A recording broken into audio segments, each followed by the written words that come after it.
Meie presentatsioon räägib kaupade, toodete, sõidukite ja taimesortide suurest ja väiksest algustähest. Presentatsiooni koostasid Johanna Sinisalu, Saarah Veskimägi, Kadi Karro ja Mattias Soots. Kaubad kirjutatakse üldjuhul läbiva suure tähega, liigisõna väiksega, nagu näiteks vikerkarekommid. Pane tähele, kõigil kaupadel ei ole nimesid ning neid kirjutatakse nagu üldsõnu, näiteks kaeraküpsised. Tooted. Väikese tähega kirjutatakse ainult liigisõna. Nimi on läbiva suure tähega, nagu näiteks Eesti juust. Sõidukid. Nimetused kirjutatakse väikese tähega, nagu näiteks paat. Sõidukile antud nimi on läbiva suure tähega, näiteks paat firmaline.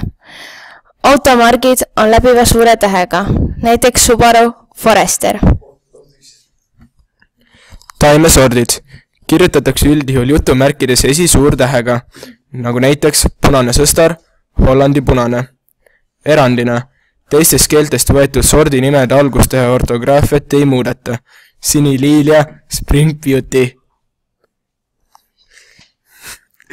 Erandina. Ilukirjanduses tavalisemate sortide puhul võimalik taimesort kirjutatakse väikese algustähega ja ilma jutumärkideta, nagu näiteks naistas suisleppi süüa. Erandina. Eriala kokkuleppe kohaselt kasutatakse erialakirjanduse jutumärkide asemel ülakomasid, nagu näiteks Varli Vaiti Krookus. Täname tähelepanu eest!